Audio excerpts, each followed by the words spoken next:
अध्यात्म विश्व विज्ञान यूट्यूब चैनल पर हम अपने सभी पाठक, दर्शक, गुरुजन, आचार्य और हमारे यूट्यूब चैनल पर प्रश्न करने वाले सभी मित्रों का हार्दिक स्वागत समादर करते हैं।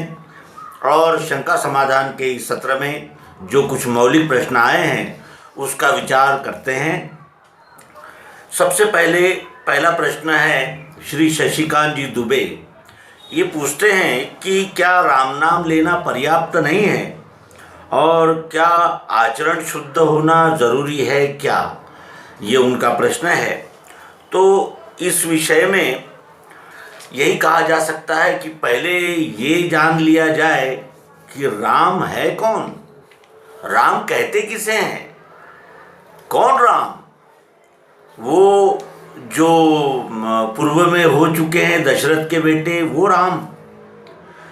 और वो राम भी अगर हम कहते हैं तो सभी का परिचय उनके ज्ञान, गुण और कर्म से होता है।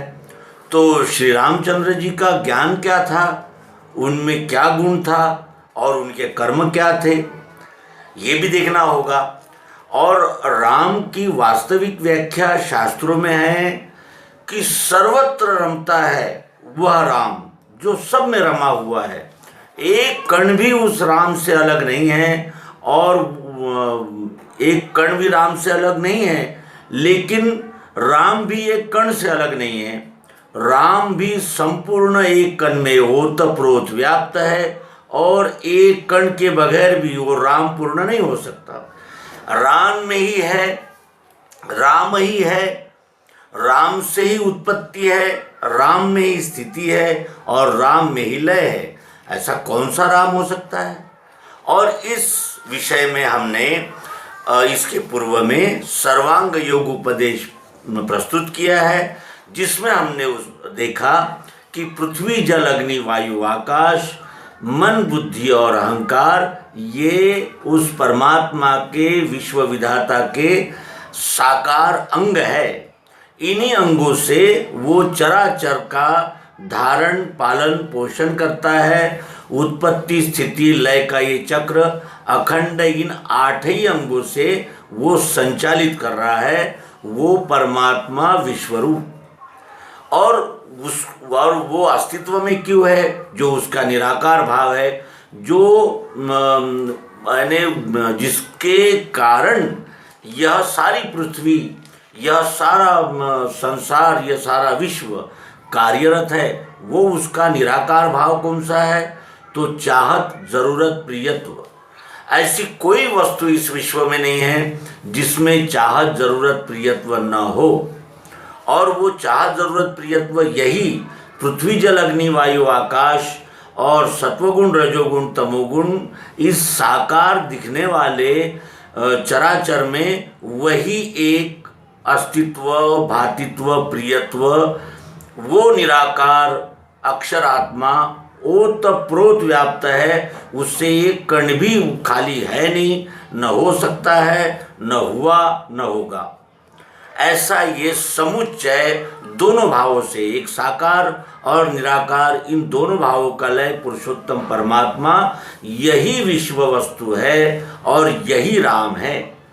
अब इस राम की अगर हमें यानी प्रार्थना करनी है या इस राम का परिचय प्राप्त करना है या इस राम से एकाकार होना है या इस राम की भक्ति करनी है, तो कैसे कर सकते हैं? क्या केवल राम राम राम राम राम ये उच्चार करने से क्या उस राम का हमें परिचय हो जाएगा? और इसके विषय में भगवान श्री कृष्ण जी सावधान करते हैं गीता में कि तद्विद्धि प्रणिपातेन परिप्रश्नेन सेवया।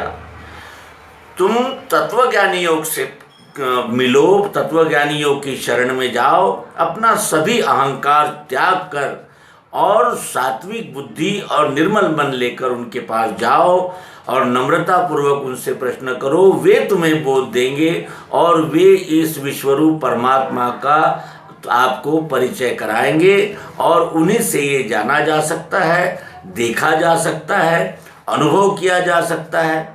और अनुभव करने के बाद फिर इस राम की सेवा करनी है। तो ये जो सर्वव्यापी राम है, विश्वरूप परमात्मा, इसकी सेवा भक्ति के द्वारा होती है।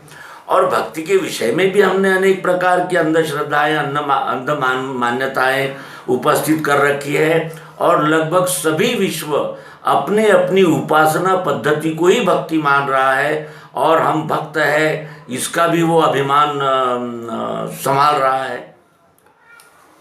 भक्ति किसे कहते हैं? भज, ये संस्कृत शब्द का एक धातु है, और भज का अर्थ होता है सेवा करना। भक्ति का अर्थ सेवा करना है। उसकी जगह हमने अनेक उपासना पद्धतियाँ और जप यज्ञ, तो अनेक प्रकार के विभिन्न प्रकार के कर्म कांड, इसी को भक्ति मान ली। इसका अर्थ कारण ही यह है कि जब तक हमें वो विश्व राम की, विश्वरूप परमात्मा की पहचान नहीं होती, तब तक हम उसका न यानी जानकारी ले सकते हैं, न परिचय प्राप्त कर सकते हैं, और न उसका अनुभव कर सकते हैं, न उसकी भक्ति कर सकते हैं। तो आशय यही है कि राम जो सब में रम रहा है वो राम। और अगर हमने उस विश्वरूप परमात्मा के 7वें अवतार श्री रामचंद्र का भी उदाहरण लिया, तो वो क्या कहते हैं, क्या उपदेश किया है उन्होंने हनुमान जी को? सो अस जाके मति न टरे हनुमंत, मैं सेवक सचराचर रूप स्वामी भगवंत। ये जो चराचर में ओतप्रोत व्याप्त विश्वरूप परमात्मा जो राम दिख रहा है, इसको जानकर अनन्यता पूर्वक इसकी भक्ति करना, यही उस सिया राम में सब जग जानी,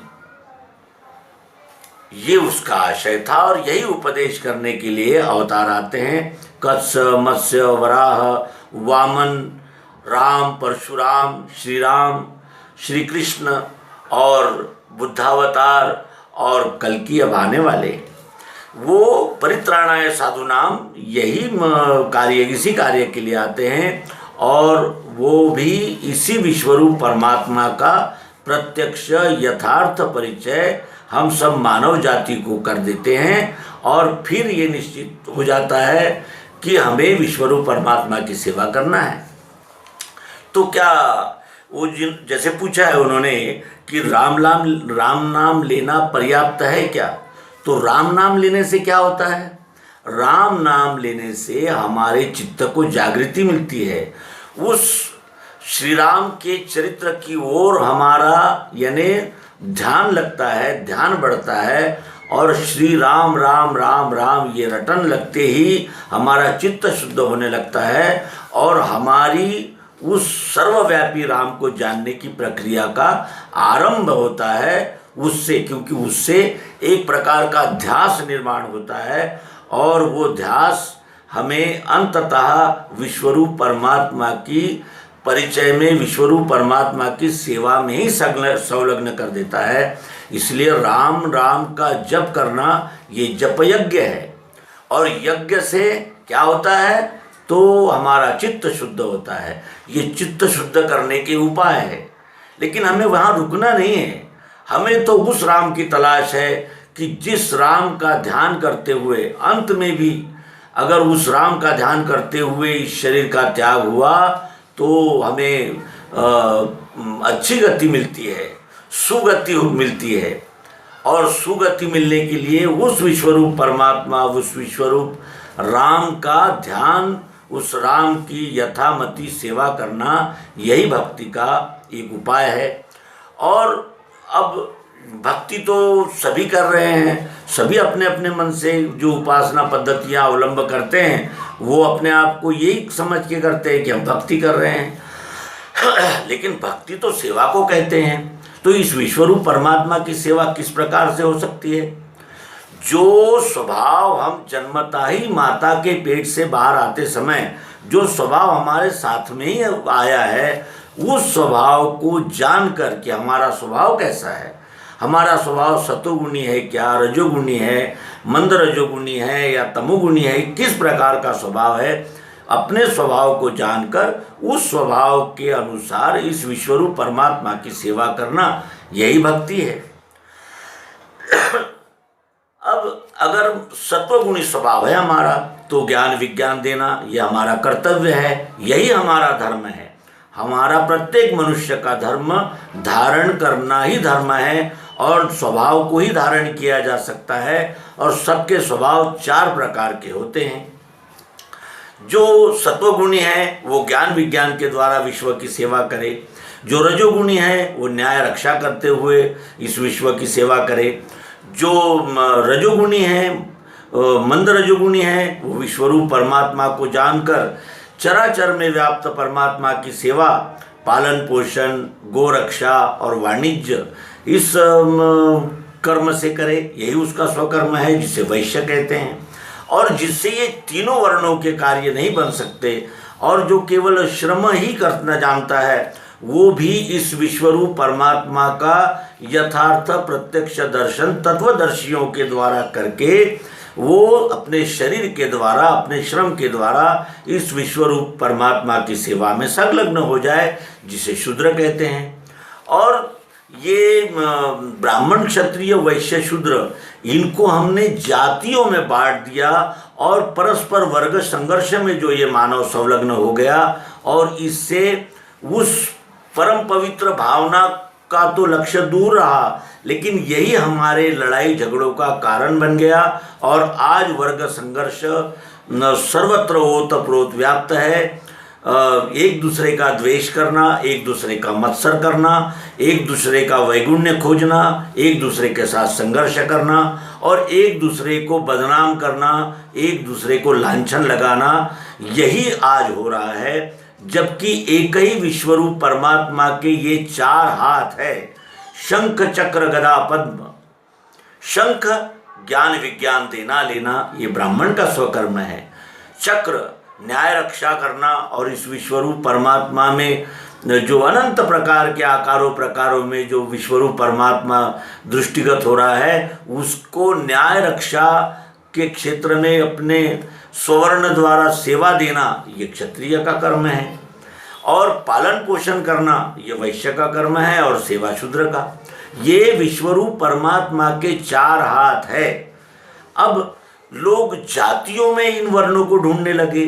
कुछ जातियों में ही ये ब्राह्मण है, वो क्षत्रिय है, ये जातियों का ठप्पा लगाकर ढूंढ रहे हैं। तो इसके लिए भी भगवान श्री कृष्ण जी श्रीमद् भगवद गीता के 18वें अध्याय में स्पष्ट रूप से बोध करा रहे हैं कि ब्राह्मण केवल जातियों को नहीं कहते, बाह्य वेशधारी और अनेक प्रकार के कपड़े पहनना, रंग बिरंगे, और माला चंदन टीका लगा लेना और पाखंड मचाने को ब्राह्मणत्व नहीं कहते।